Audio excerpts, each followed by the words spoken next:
Sebenarnya saya sudah menyiapkan sebuah pantun sebelum kita memulai talk show malam hari ini. Tapi tadi pantunnya sudah dihabiskan Bapak Warek 3 ya. Tapi nggak apa-apa. Nanti boleh dijawab pantunnya ya. Belum. Jalan-jalan ke Kota Batu. Nggak kerasa udah sampai Surabaya. Selamat malam Mahasantri Mahat 1. Bagaimana kabarnya?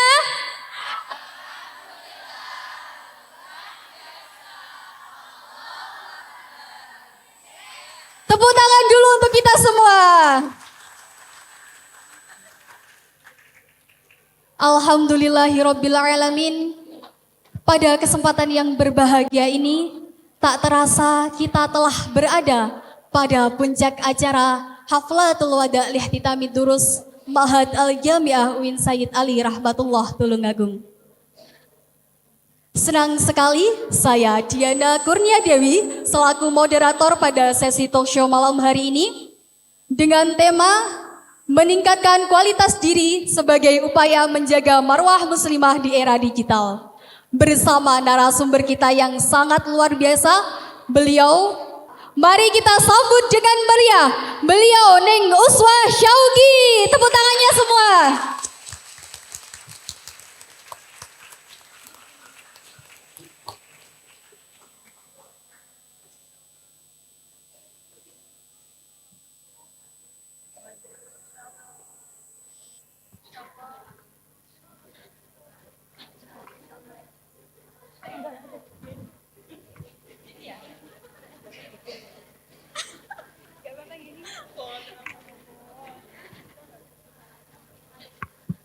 Assalamualaikum Neng Uswah. Waalaikumsalam Ukti sinten? Uti Diana. Ukti Diana. Nggih. Bagaimana kabarnya Neng malam ini? Alhamdulillahirabbil alamin. Tadinya ngantuk kemudian sekarang sudah melek ini. Karena apa nih Guneng? Karena melihat semangatnya para mahasantri Ma'had Al-Jami'ah Tulungagung. Tepuk tangan dulu dong teman-teman. Menyala adikku.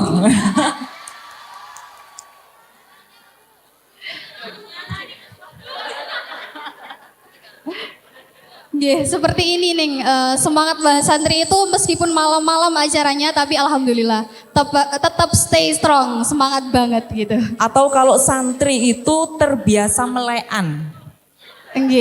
Meleannya ngapain? Deres Al-Quran, serius. Sebenarnya ini yang binandor ini biasanya ekstra sekali untuk menghatamkan Qurannya supaya bisa hataman di sini. Neng. Alhamdulillah. Ngapunten Neng, sebelum kita mulai talk show-nya, izinkan saya untuk memperkenalkan panjenengan terlebih dahulu. Monggo silakan. Tapi sepertinya adik-adik sudah bosan karena dari tadi slide-nya riwi adalah profil saya begitu begini. Monggo silakan. Gak mungkin bosan Neng, orangnya secantik panjenengan. Amin ya robbal alamin. Betul gak teman-teman?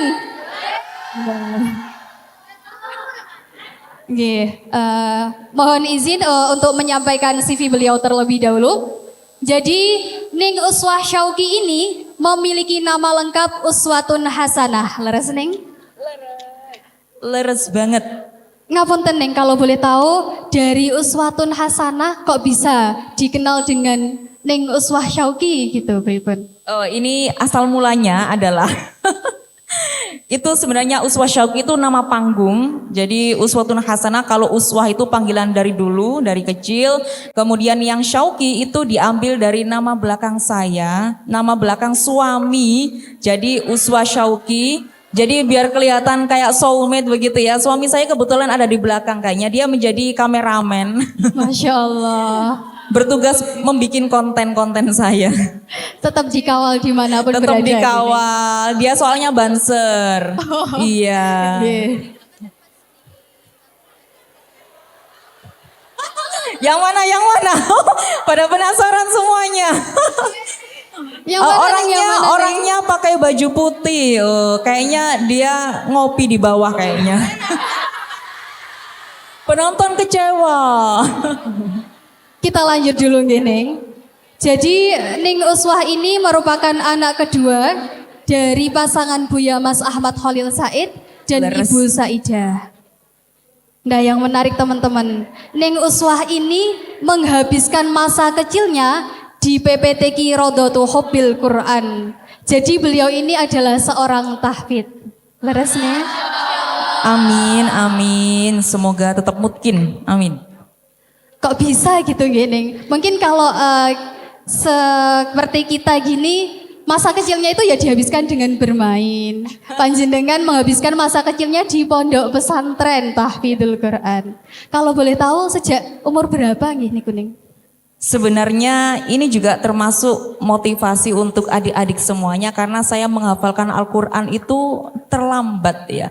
Jadi bukan masa kecil saya memang saya habiskan di pesantren karena di rumah saya ini merupakan kampung pesantren, pesantren Sidoresmo. Jadi di Surabaya itu ada pesantren Sidoresmo, itu adalah pesantren yang tertua yang ada di Surabaya. Jadi mau tidak mau sejak orok saya itu sudah tinggal di pesantren. Lalu sebenarnya tidak ada keinginan untuk menghafalkan Quran karena saya sadar diri, sadar posisi juga bahwa saya ini agak lemah di menghafal. Tetapi karena desakan yang diawali dari desakan, sebenarnya ini nggak benar-benar banget. Seharusnya menghafalkan Al-Quran itu harus murni dari diri kita sendiri. Tetapi saya tidak murni, saya berdasarkan desakan dari orang tua. Tetapi dari sini saya memahami bahwa tidak selamanya desakan dari orang tua, perintah dari orang tua itu buruk. Tetapi itu membawa kebaikan untuk saya. Dan saya menghafalkan Al-Quran itu bukan dari SD, bukan dari SMP. Tetapi menghafalkan Al-Quran itu mulai dari kelas 3 SMA. Dan itu mau berakhir. Kemudian lanjut kuliah. Itu disambi menghafalkan Al-Quran. Tadi saya juga dengar di sini mau dibuka program tahfidz di pesantren ini. Benar Ge? Disclaimer Neng, jadi kalau di Mahat itu memang sudah ada program tahfidz. Oke, tetapi belum ada yang wisuda tahfidz begitu Jadi Ge? mungkin karena terbatasnya waktu juga, jadi selama 1 tahun itu nggak full juga kita masuknya. Jadi nggak ada target-targetan gitu, cuma ya tetap diusahakan sebaik mungkin. Tapi udah ada yang hatam ya teman-teman, lantai 3 Faza? Mana lantai 3 Faza? Jadi Mahasantri Tahfidz itu ada tempatnya sendiri di salah satu gedung yang namanya Mabna Fatimah di lantai 3 gitu nih.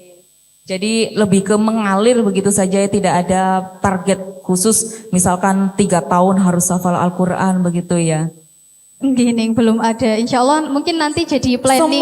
Semoga insya Allah kalau memang sudah niat ingin melestarikan kalam ilahi dengan cara menghafalkan Al-Quran, saya mulai dari kelas 3 SMA dan alhamdulillah khatam di semester 7.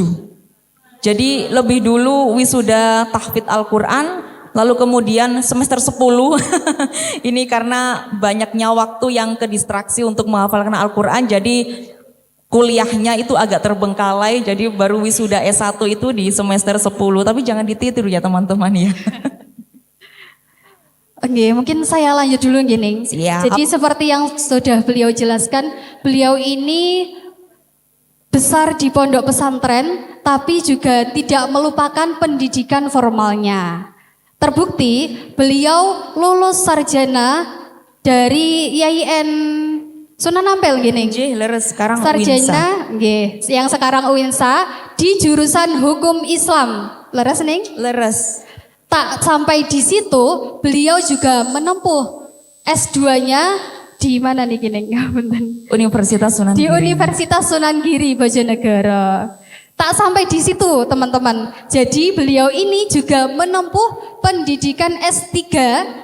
Leres ning? Leres pangestunipun. Di Universitas Kiai Haji Abdul Halim.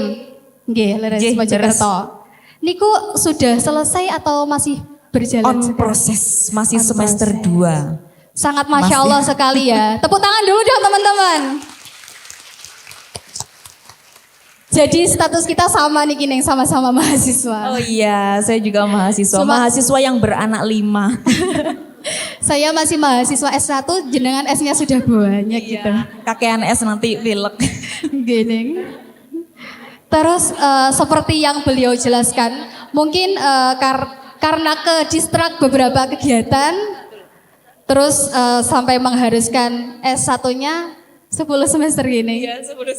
Tapi nggak cuma-cuma, maksudnya itu juga balance. Karena apa?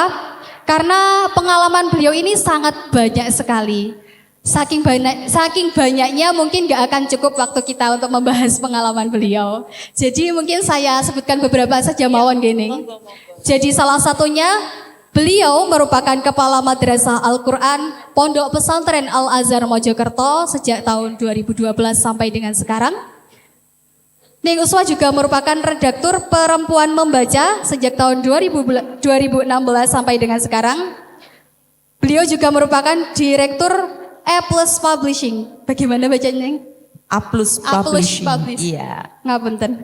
Direktur A Plus Publishing sejak tahun 2020 sampai dengan sekarang. Nah, terus yang menarik juga beliau merupakan founder fikihperempuan.id. Leres ning. Nggih, leres. Kalau boleh tahu itu tentang apa nggih ning? fikihperempuan.id. Nggih, fikihperempuan.id karena saya dulu S1-nya concern di hukum Islam. Jadi dulu awal-awal mahasiswa bikin makalah kan banyak tuh. Terus dibuang sayang, maka file-file dari hasil makalah saya itu saya masukkan ke website fikihperempuan.id. Kemudian saya olah untuk lebih berkeadilan untuk perempuan. Jadi kalau misalkan teman-teman membuka fikihperempuan.id itu memang fokusnya adalah untuk fikih yang khususnya membahas tentang perempuan dan membela perempuan. Tapi bukan berarti hukum itu disepelekan hanya untuk membela perempuan. Hukum itu ada untuk membela perempuan. Jadi mungkin bedanya di situ, fikih perempuan lebih berkeadilan untuk perempuan, dan itu adalah konsen saya yang saya bawa sampai sekarang. Jadi meskipun S2 pendidikan, dari S1 hukum, S2 pendidikan, S3 pendidikan, tetapi saya tetap fokus untuk pembelaan perempuan, emansipasi perempuan. Tepuk tangan lagi teman-teman. Masya Allah.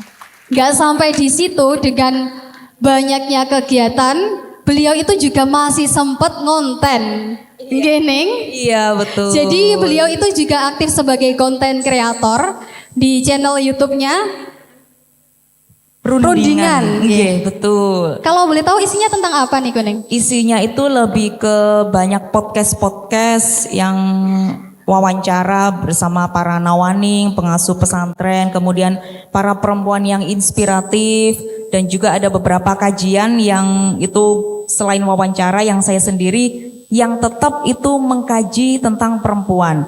Di kanal YouTube Rundingan itu juga ada teman tidur. Jadi kalau teman-teman itu nggak bisa tidur malam-malam karena mahasantri itu boleh membawa handphone, buka channel Rundingan, ada podcast teman tidur, silahkan didengarkan. Itu 3 sampai 30 menit panjenengan itu pasti nanti ngantuk. Kalau misalkan panjenengan semua itu insomnia. Karena suaranya serak-serak banjir mungkin begitu ya. Boleh dicoba teman-teman. Channel YouTube-nya Rundingan ya, Neng? Rundingan. Jadi mungkin yang udah kepo boleh ikuti IG beliau di subscribe. Uswah Syauqi. Leres gini IG-nya? Leres. Kalau IG-nya itu Uswah Syauqi, kalau YouTube-nya Rundingan. Rundingan. Boleh di-search teman-teman. Nah, terus karena beliau itu juga merupakan Direktur A Plus Publishing, beliau ini juga menghasilkan sebuah karya buku. Di antaranya berjudul Jadab, Sekumpulan Sajak Pesantren di tahun 2014. Kemudian Ajmal Al-Azhar Fitasili Qiraat Al-Quran di tahun 2020. Salman Fikih Madrasah Sanawiyah kelas 7 dan kelas 8 di tahun 2021. Dan juga buku Pintar Fikih Darah Perempuan di tahun 2021. Beliau juga sebagai editor juga nih. Iya, editor lepas, betul. Mungkin karya yang sangat terkenal itu ada Bumi Manusia di tahun 2022. Kalau nggak salah ini juga difilmkan, Neng. Bukan, Bumi Manusia Beda lagi. itu keluaran dari Gerai Sena. Memang judulnya agak-agak mirip gitu, tapi isinya Oh, tidak gitu. tentang novel, itu tentang kemanusiaan karena pada saat itu COVID. Kemudian teman-teman di Gerai Sena itu merupakan yayasan kemanusiaan yang mengumpulkan donasi untuk teman-teman yang terkena COVID. Dan Oh, itu oke, oke. dibukukan juga membahas tentang fenomena alam, mengapa kok sampai terjadi COVID. Di luar itu adalah bencana alam, tetapi itu juga ada campur tangan dari kesalahan manusia. Kemudian dibuka menjadi Bumi Manusia itu. Oke. Mungkin nanti teman-teman yang kepo bisa dicari ya. Sebelum kita lanjut, saya bacakan dulu teknis dari talk show kita malam hari ini nih. Monggo silakan. Jadi nanti 25 menit akan kita isi dengan bincang-bincang bersama Ning Uswah tanpa adanya interupsi pertanyaan. Dan kemudian dilanjut dengan 25 menit sesi tanya jawab. Jadi siapkan pertanyaan terbaik kalian karena akan ada door prize menarik bagi 3 penanya. Disiapkan fokusnya ya teman-teman. Mana nih suaranya? Udah agak ngantuk kayaknya Ning. Jadi kita lanjut aja ya Ning. Oke, monggo. Sesuai dengan tema kita nih Ning. Meningkatkan kualitas diri sebagai upaya menjaga marwah muslimah di era digital. Menurut panjenengan, apakah relate sih atau seberapa relate tema kita malam hari ini dengan kehidupan kita sekarang gitu? Ya, terima kasih Ukti Diana.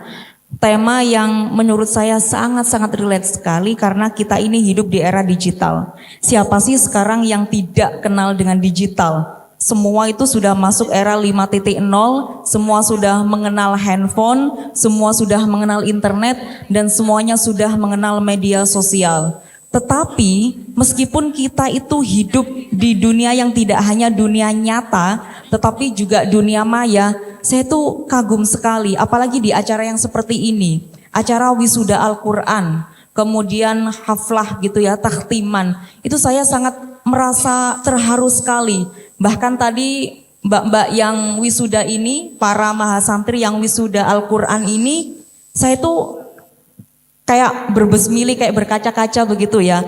Betapa relate sekali kehidupan perempuan yang kita ini punya privilege loh teman-teman. Panjenengan semuanya bisa mendapatkan pendidikan yang layak, tidak hanya selesai SD, SMP, SMA, kemudian lanjut bisa kuliah.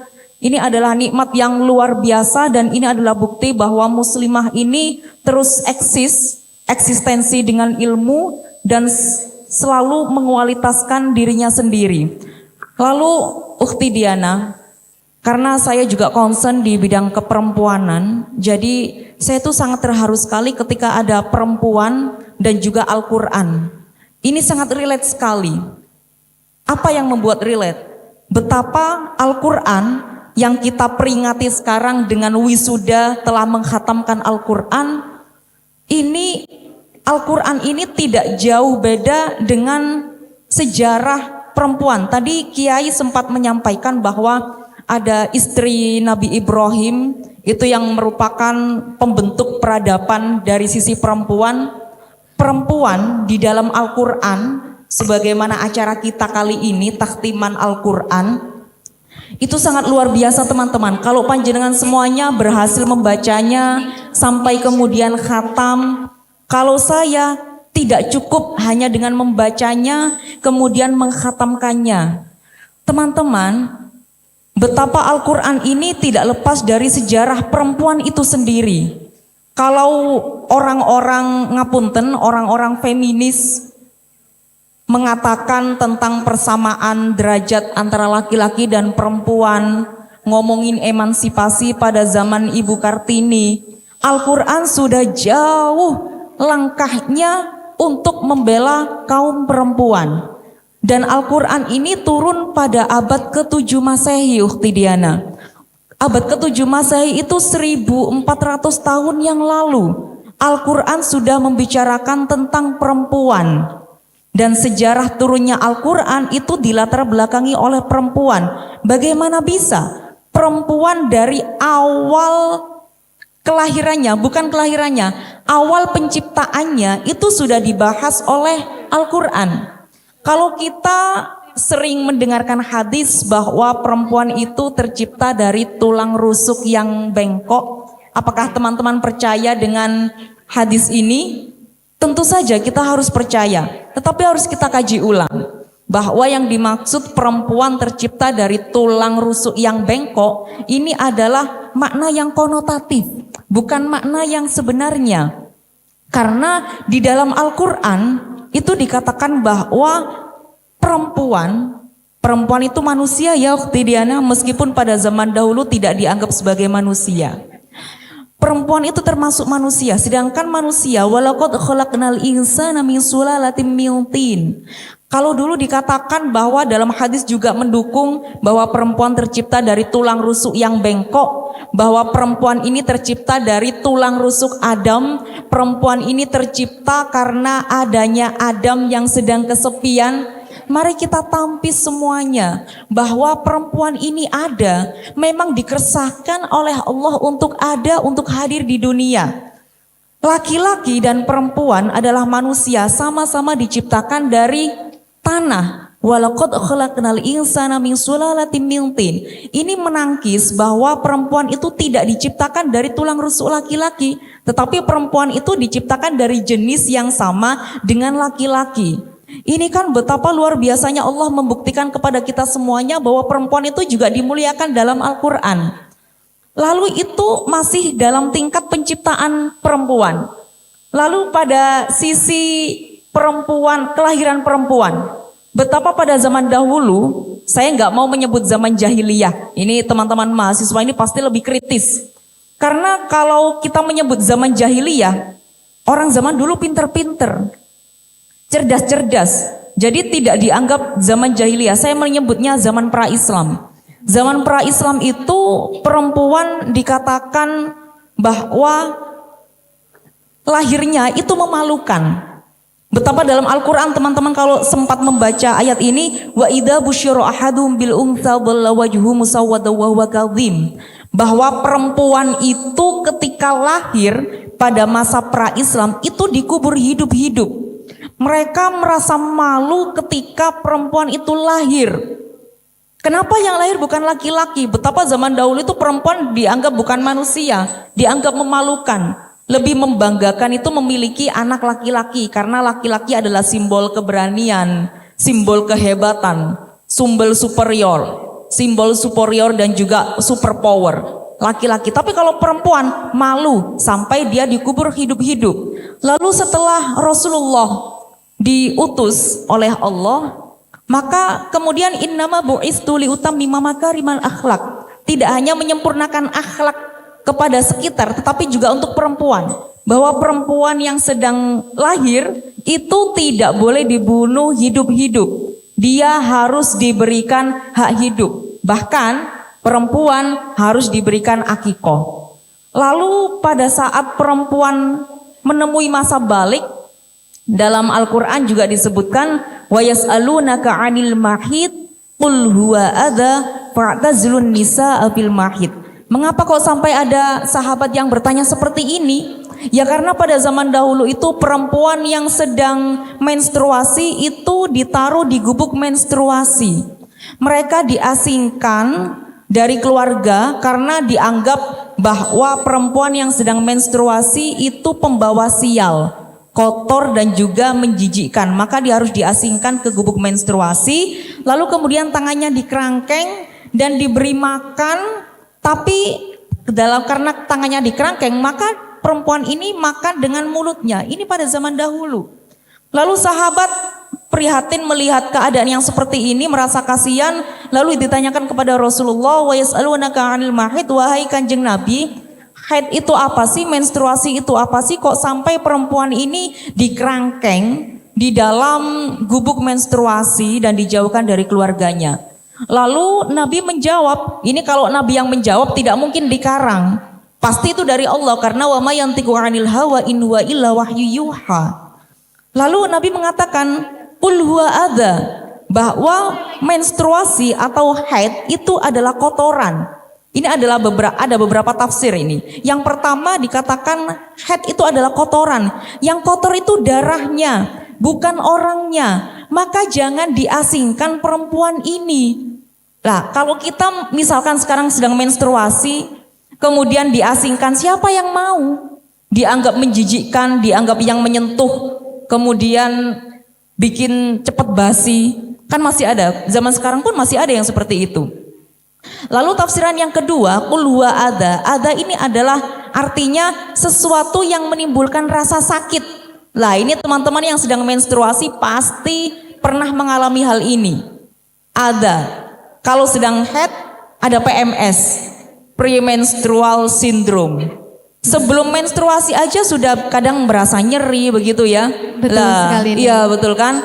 Lah ini maka ada yang menafsirkan menstruasi itu adalah sesuatu yang menimbulkan rasa sakit.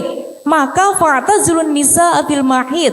Berikanlah waktu istirahat bagi perempuan yang sedang menstruasi. Lah ini kan contoh dari beberapa ayat yang ada dalam Al-Quran.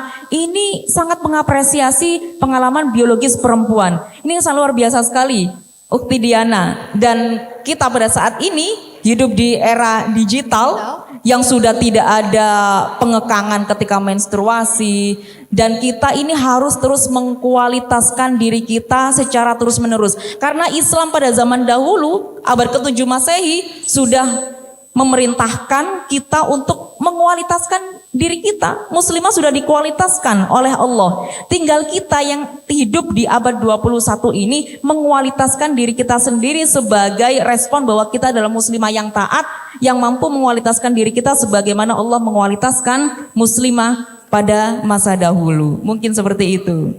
Bukti Diana. Jadi mungkin kesimpulannya, dengan sejarah perempuan yang dulu sedikit mungkin kasarnya ditindas gitu nih. Iya betul. Terus juga ternyata banyak sekali ayat-ayat yang membahas tentang perempuan. Kita sudah diistimewakan sejak zaman dahulu. Jadi merupakan peran kita untuk meningkatkan kualitas diri kita sebagai upaya seorang muslimah menjaga marwahnya gitu Neng ya. Betul, betul sekali. Terus kalau di zaman yang serba digital seperti ini nih, kira-kira tantangan apa sih?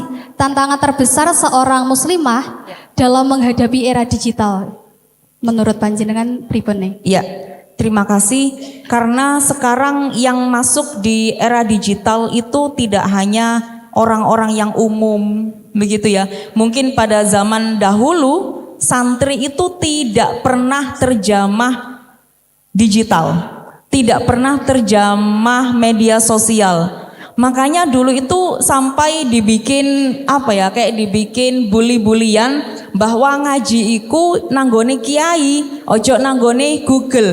Ngaji iku nanggone kiai, ojo nanggone YouTube. Ngaji iku nanggone pondok, ojo nanggone internet. Tetapi teman-teman, ternyata betapa ketika kita membuat bulian yang seperti ini, minhum yang tidak termasuk dari bagian kita, ini bekerja mengolah sesuai dengan perkataan kita bahwa orang-orang yang tidak menikmati pesantren seperti kita, yang tidak menjadi santri seperti kita, ini mengambil alih internet, mengambil alih digitalisasi ini untuk memasukkan ilmu-ilmu yang selain ilmu dari Ahlus Sunnah wal Jamaah An-Nahdhiyah. Kenapa harus ada An-Nahdhiyahnya? Karena sekarang semuanya itu juga klaimnya saya Ahlus Sunnah wal Jamaah. Bahkan yang dulu kita mengatakan itu Wahabi, sekarang tidak mau disebut Wahabi, Salafi. Oke, kita menghargai penyebutan-penyebutan itu. Ada yang mengatakan Salafi dakwah dan lain sebagainya. Itu adalah karena kita abai terhadap era digital. Makanya saya tuh bikin website saya itu ada 5. Isinya selain membahas tentang agama juga membahas keseharian dan lain sebagainya. Kemudian membuat konten YouTube rundingan untuk sebagai eksistensi diri saya yang ikut sumbangsih ilmu agama. Meskipun itu tidak menginfluence sebegitu besar luas masyarakat, tetapi setidaknya saya itu sudah ada sumbangsinya sedikit untuk meramaikan dunia digital. Itu yang pertama. Tantangan kita sebagai santri, kita harus meramaikan era digital ini dengan banyak sekali sumbangsi ilmu. Jadi teman-teman kalau punya media sosial, usahakan jangan cuma posting foto, jangan cuma posting video. Usahakan setiap caption dari postingan itu ada unsur kebermanfaatannya. Tidak ada unsur negatifnya. Lah ini karena ini tantangan kita. Kemudian Ukti Diana, banyak sekali pada zaman dahulu akun-akun dakwah yang begitu menginfluence luar biasa. Makanya dulu saya sebagai santri, yang dulu santri itu kan masih malu-malu banget gitu kan ya, kalau mau up atau show off di dunia maya itu malu, karena mereka mengutamakan adab, mengutamakan tawadhu. Jadi mereka merasa bukan balighu anni walau ayah, tetapi mereka merasa bahwa kalau saya tidak mampu atau saya kurang dalam ilmu tersebut, saya tidak akan men-share. Lah, di sini ini orang sebelah gitu ya, sebelah mana nggak tahu. Orang sebelah itu mengakomodir hal ini. Akhirnya media sosial dipenuhi oleh orang-orang yang selain dari golongan kita. Dan tentunya kalau dalam pesantren ilmunya bersanad. Tetapi kalau di luar pesantren kita tidak tahu sanad ilmu mereka bagaimana. Bahkan guru kami di Tambak Beras, Mbah Yai Jamaluddin Ahmad, Allah yarham, ketika saya sowan kepada beliau waktu beliau masih gesang, beliau mengatakan bahwa sekarang itu nak, ketika membuka Google, kemudian kita mengetik hukum dari Maulid Nabi, itu satu halaman sampai 10 muka halaman, itu tidak ada yang nulis tentang Maulid Nabi itu adalah sunnah, adalah sesuatu yang baik. Tetapi seluruhnya mengatakan bahwa Maulid Nabi itu adalah bid'ah yang bolalah. Lah ini kan berbahaya. Lah itu masih yang pertama, dari tadi pertama terus, kapan nih keduanya? Tantangan yang kedua di era digital bagi muslimah, hati-hati. Karena banyak sekali kekerasan berbasis gender online. Banyak sekali akun-akun perjodohan, akun-akun bodong yang kemudian ngajak kenalan atau dibungkus dengan agama, dibungkus dengan syar'i, akun-akun yang ngajak ta'aruf, lalu kemudian diajak ketemuan, lalu diajak melakukan hal-hal yang itu tidak patut dilakukan sebagai seorang muslimah. Karena sebagai muslimah kurang bisa menjaga marwah diri. Mungkin kita tidak menyalahkan mereka yang kita seenaknya bilang, oh kurang menjaga marwah. Mereka pun juga tidak tahu, karena tidak tahu ilmunya di dalam era digital ini. Makanya kita harus tahu ilmu di era digital. Harus belajar, harus mengejar keterlambatan kita. Karena dikhawatirkan ada hal-hal tersebut, kekerasan berbasis gender online. Makanya banyak sekali zaman dahulu itu yang awalnya kenalan dari internet, kemudian bertemu dan melakukan hal-hal yang tidak baik. Kalau misalkan menjadi jodoh, yaitu ya baiklah wasilahnya lewat internet begitu, kemudian disambung menjadi sesuatu yang ke arah yang halal. Tetapi kalau yang sebaliknya, lah ini yang bahaya. Makanya hati-hati teman-teman, jangan mudah tertipu dengan orang di media sosial yang kita tidak kenal dengan baik.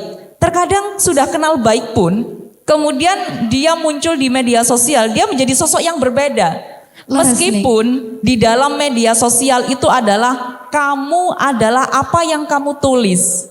Tulisanmu di media sosial itu memang tidak 100% menggambarkan tentang dirimu.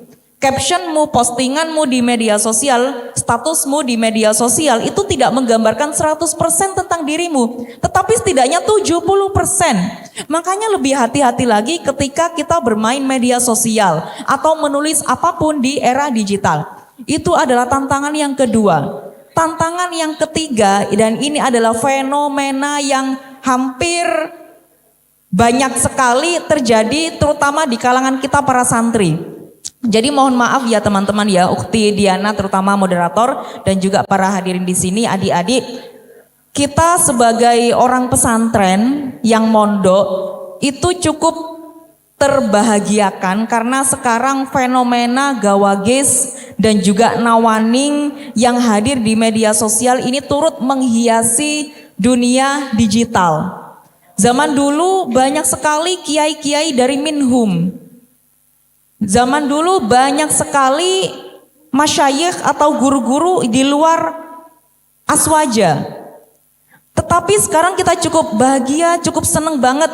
Ada Gus-Gus yang terjun ke media sosial, ada Ning-Ning yang terjun ke media sosial. Mungkin mereka merespons terhadap banyaknya akun-akun atau media-media online yang membahas tentang ilmu agama di luar Aswaja. Maka mereka ikut hadir untuk meramaikan keilmuan agama. Tetapi entah mengapa makin kesini itu saya rasa, ini pendapat saya pribadi, itu makin berlebihan.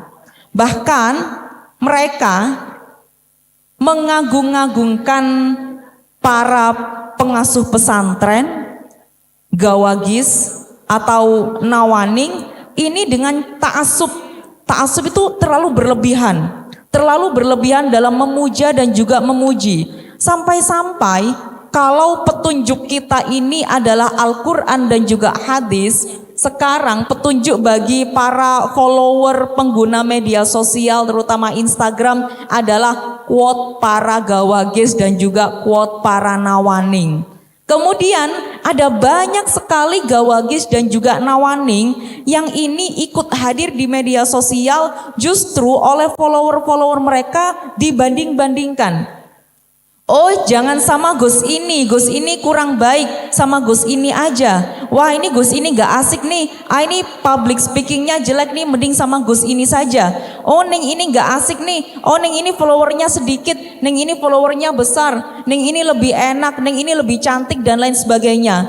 Maka kemudian mereka melupakan hal-hal yang benar-benar kita butuhkan, yaitu ilmu. Karena mereka terlalu berlebihan dalam pemujaan terhadap tokoh publik. Maka batasi, suka boleh, menggemari boleh, ngefans boleh, tetapi jangan berlebihan, jangan terlalu mengagung-agungkan. Karena di dalam hadis disebutkan la ta'ata fi makhluqin fi ma'siyatil khaliq, innamat ta'atu fil ma'ruf, innamat ta'atu bil ma'ruf. Sesungguhnya kekaguman, ketaatan ini bukan kepada sosok, bukan kepada kiai ini, bukan kepada bunyai ini, bukan kepada Gus ini, bukan kepada Ning ini, bukan kepada ustadz ini, bukan kepada ustadzah ini. Tetapi kekaguman itu adalah karena keluhuran dari kiai ini, kebaikan dari Gus ini, dan juga ilmu dari Ning ini. Jadi begitu ya teman-teman, ada 3 tantangan ini yang harus kita perhatikan. Yang pertama tadi adalah hindari kekerasan berbasis gender online, kemudian hindari ta'assub atau pemujaan berlebihan terhadap tokoh publik. Yang ketiga, apa tadi? Yang pertama tadi. Saya yang ngomong, saya yang lupa. Mungkin teman-teman mengingat, ya maklum ya sudah tua jadi lupa. Karena terlalu padat juga nih materi panjenengan tadi juga agak nge-lag nih Ning nangkapnya. Iya, tadi itu adalah karena kita kurang tanggap terhadap dunia digital sehingga dikuasai oleh mereka yang di luar dari golongan kita. Jadi begitu. Baru ingat. Bisa diingat ya teman-teman, 3 tantangan terbesar kita tadi. Oke. Jadi kita sebagai muslimah di era digital juga harus pandai-pandai mengelola sosial media kita. Yuk. Kita harus pandai memfilter informasi yang masuk supaya tidak gampang terpengaruh dengan hal-hal yang demikian tadi. Ngoten nggih Ning. Betul sekali. Ngapunten Ning, niki udah lebih dari 50 menit. Oke. Wah, ini Jadi kebiasaan ini. Enggak apa-apa. Langsung kita lanjut ke sesi tanya jawab mawon. Monggo silakan. Selanjutnya kita akan membuka sesi tanya jawab. Karena keterbatasan waktu jadi cukup 2 pertanyaan saja untuk teknisnya. Bagi yang ingin bertanya silakan angkat tangannya kemudian menyebutkan nama, mabna dan juga kamarnya. Mic-nya sudah siap Uti?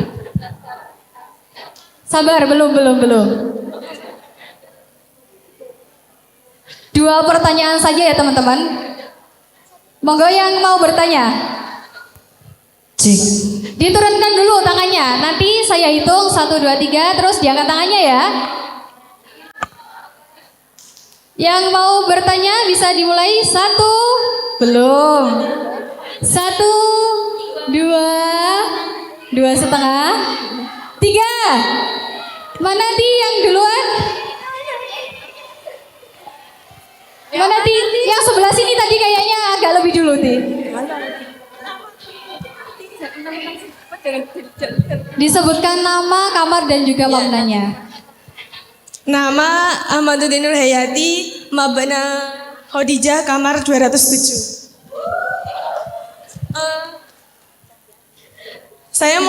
Sebelumnya saya mau bertanya, bagaimana pentingnya pendidikan dan kesadaran diri dalam membentuk karakter seorang wanita atau muslimah di tengah pengaruh digital yang banyak tantangannya biar tidak mudah berpengaruh?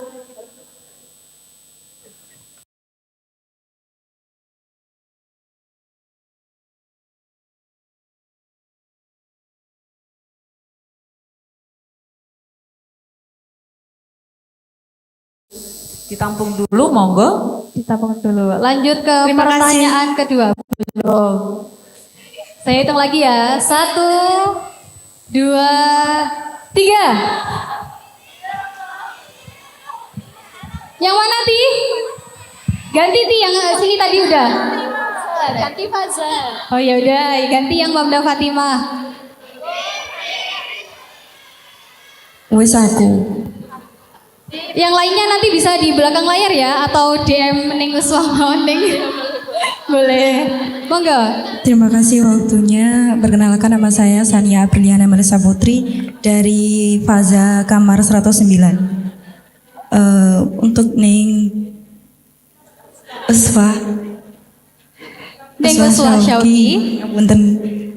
Jadi kan saat ini kan yang media digital yang paling booming atau yang sering dilihat oleh teman-teman itu kan salah satunya TikTok. Dan dari TikTok itu banyak sekali konten-konten tentang wanita, atau biasanya cuma orang-orang ya random cuma upload video. Dan dari situ itu biasanya banyak sekali komen-komen atau ungkapan-ungkapan baru tentang fisik perempuan, atau perempuan misalnya kayak ada yang ngepost video tentang wajahnya dan tidak terlalu glowing seperti itu. Terus ada salah satu perempuan juga yang komen tentang auranya aura maghrib seperti itu. Terus ada lagi tentang seperti ungkapan outfit kabupaten. Itu kan bagaimana ya membuat kita sebagai perempuan itu seperti disetir oleh TikTok. Jadi kayak rasanya itu tidak ada kepercayaan diri. Misal mau post sesuatu tentang diri sendiri tuh nanti kepikiran, oh kalau ada yang lihat nanti di komen dikiranya outfit kabupaten, dikiranya saya aura maghrib seperti itu. Jadi itu membuat kepercayaan diri seorang perempuan itu jadi luntur. Jadi untuk Ustazah bagaimana tanggapan dan cara mengatasi kita sebagai perempuan itu agar tidak terlalu disetir oleh sosial media. Terima kasih. Cukup nggih, 2 pertanyaan saja. Oke. Jadi saya bacakan terlebih dahulu atau bagaimana Neng pertanyaannya?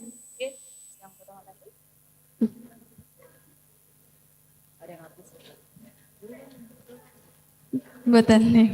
Jadi pertanyaan pertama Neng, bagaimana pentingnya pendidikan dan kesadaran diri dalam membentuk karakter seorang wanita atau muslimah di tengah pengaruh digital yang besar seperti ini? Karena saya selalu menyampaikan hal ini bahwa eksistensi itu dengan ilmu. Di dalam Al-Quran itu citra perempuan dicitrakan dengan 3 hal. Yang pertama, perempuan yang dikatakan berpendidikan di dalam Al-Quran itu ada 3 cirinya. Yang pertama adalah al-istiqlal asyakhsiyah.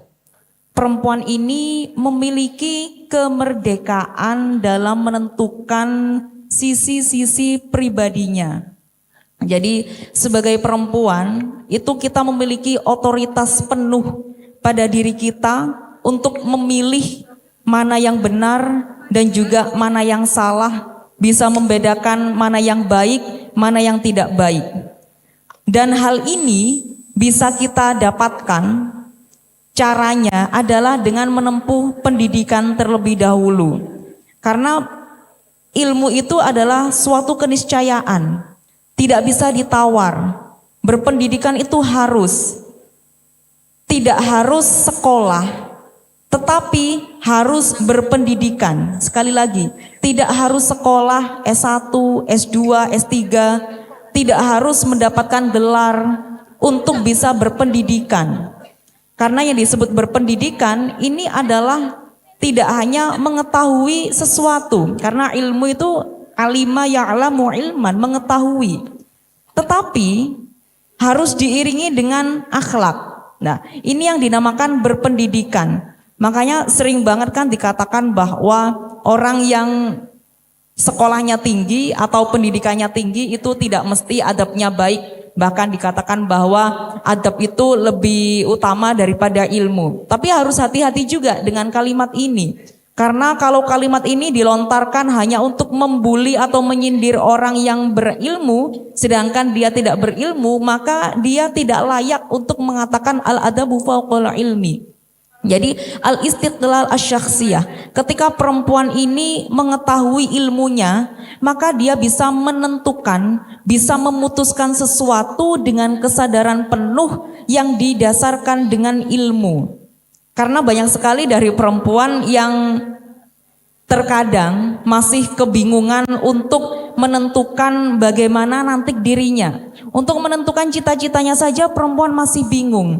Tetapi dengan mendapatkan pendidikan, perempuan tidak akan kebingungan lagi untuk menentukan apa-apa yang harus diputuskan secara otoritas dalam dirinya sendiri.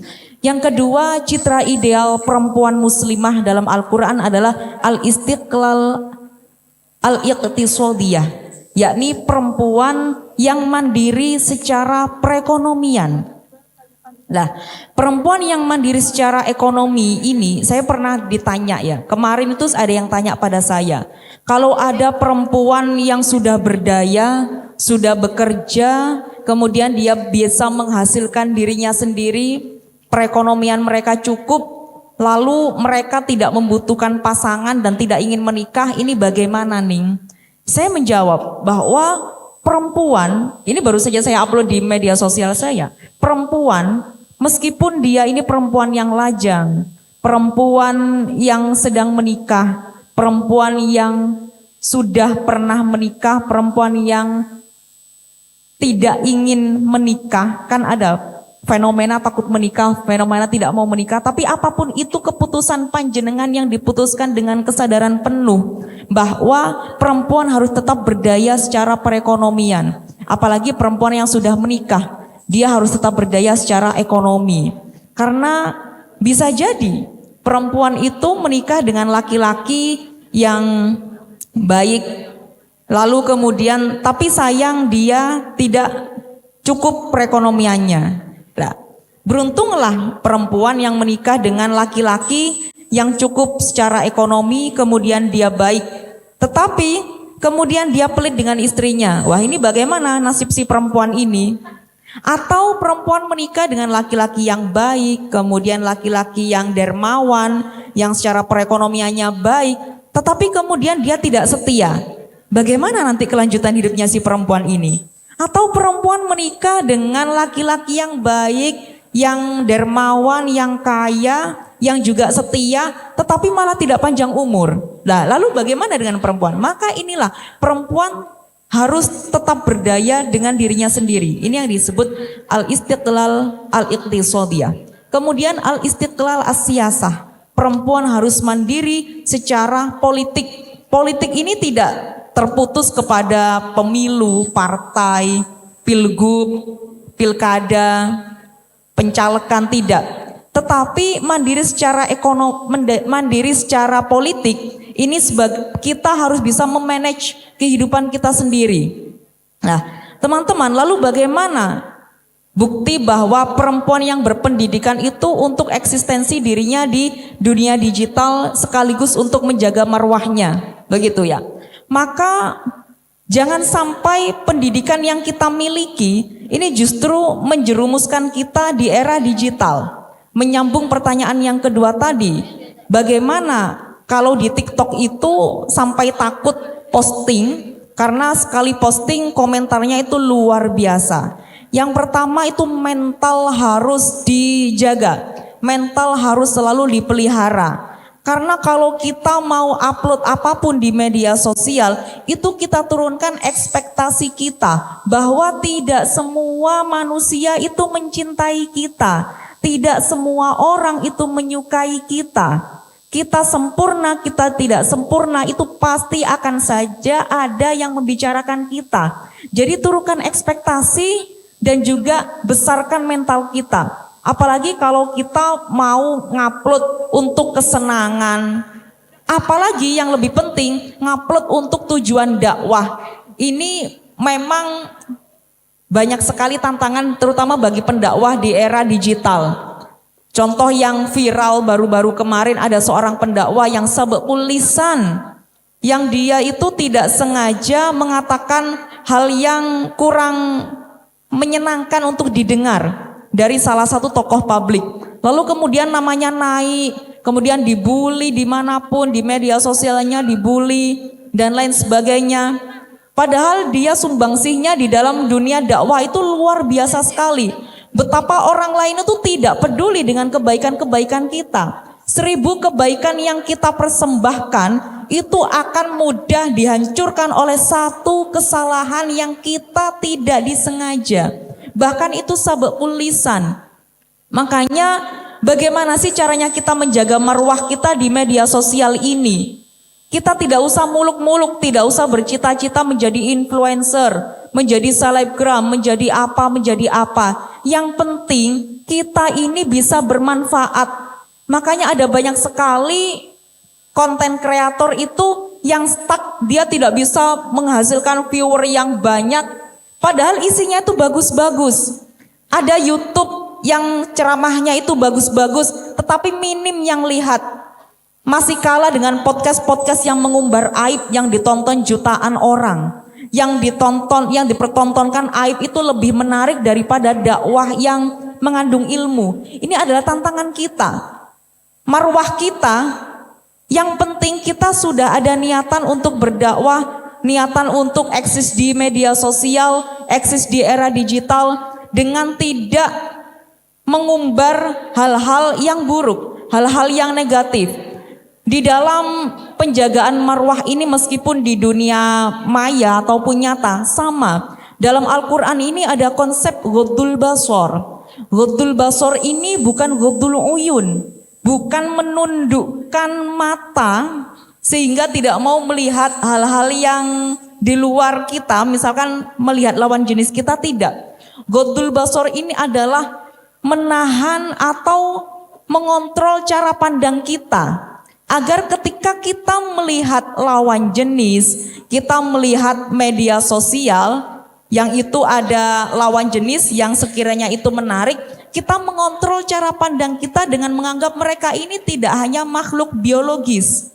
Mereka ini bukan makhluk seksual, mereka bukan makhluk fisik, tetapi mereka adalah makhluk sosial, mereka adalah makhluk yang berakal budi, mereka adalah makhluk spiritual. Sehingga ketika melihat pemandangan laki-laki ngupload, kok kebetulan laki-lakinya ini good looking, komentarnya bagus, kita tidak hanya sebagai konten kreator menjaga marwah, tetapi ketika komentar, kendalikan jari-jari kita untuk mengetik hal-hal yang buruk. Karena itu adalah cerminan dari diri kita. Seperti yang tadi saya katakan, apa yang kamu tulis itu adalah cerminan dari dirimu sendiri.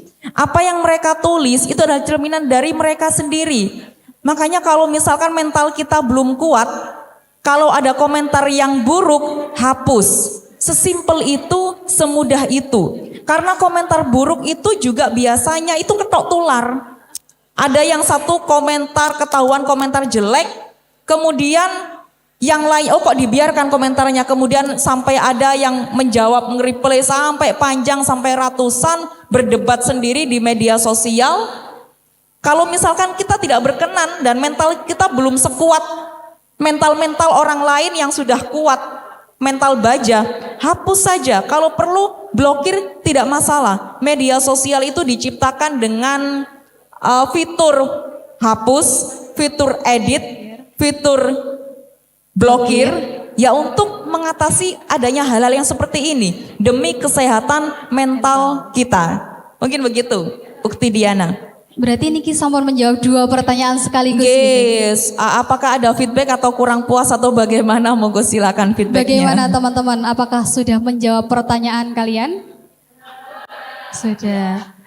Jadi sebagai seorang perempuan itu harus penting dengan 3 hal tadi ya. Perempuan itu harus berpendidikan, nggak harus sekolah, tetapi perempuan itu harus berpendidikan. Terus perempuan harus juga mandiri secara perekonomian bagaimanapun dan apapun keadaannya.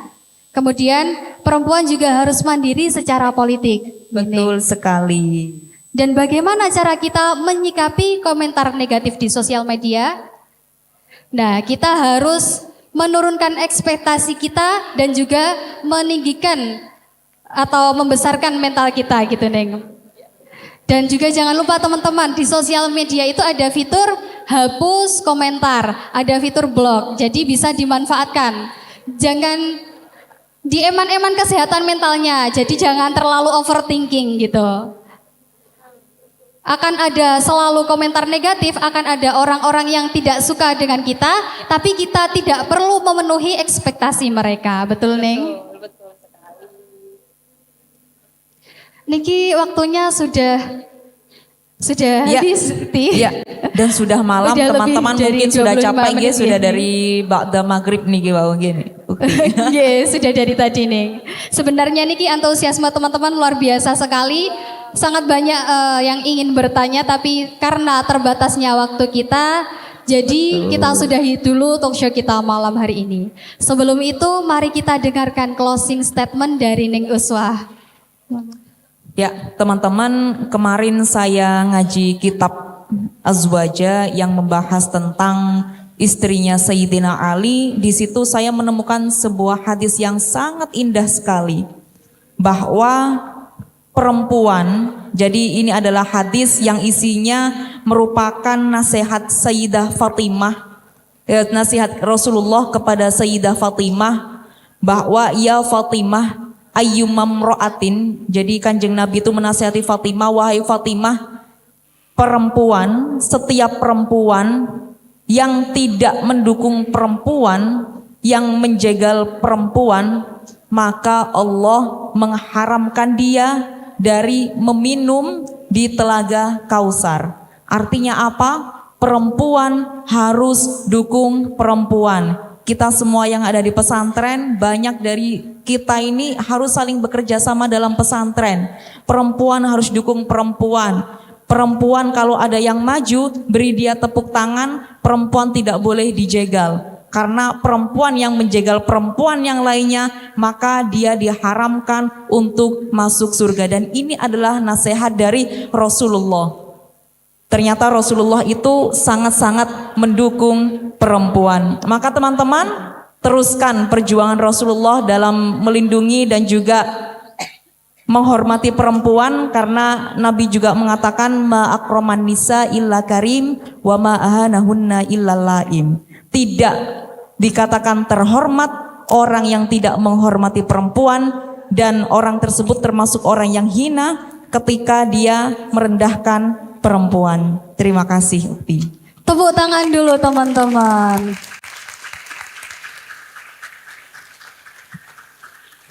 Jadi kesimpulan talk show kita pada malam hari ini berangkat dari sejarah perempuan yang awalnya ditindas, tapi ternyata banyak sekali keistimewaan-keistimewaan seorang perempuan yang sudah disebutkan dalam Al-Quran dan juga hadis. Untuk itu kita sebagai muslimah perlu adanya upaya untuk menjaga marwah kita dengan apa? Salah satunya dengan berpendidikan. Tidak harus sekolah, tapi kita harus memiliki pendidikan.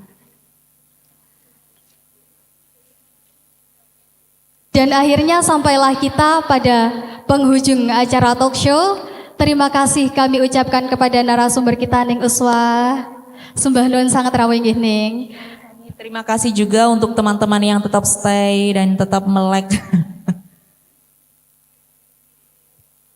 Dan juga saya sangat mengapresiasi teman-teman yang sudah sangat antusias dengan pertanyaannya dan telah menyimak telah menyimak dengan baik. Tepuk tangan dulu untuk kita semua.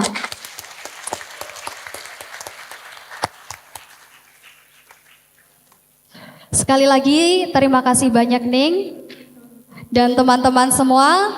Saya Diana Kurnia Dewi mohon izin undur diri. Wallahu muwaffiq ila aqwamit thoriq. Wassalamualaikum warahmatullahi wabarakatuh.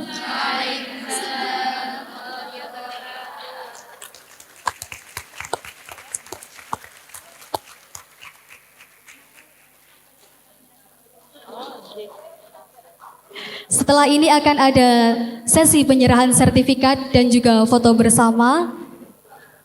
Dumateng Ustadz Mudir, kaulo persilakan.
Dan yang terakhir ada sesi foto bersama Musyrifah. Kepada Uti-Uti dimohon untuk mengambil tempat.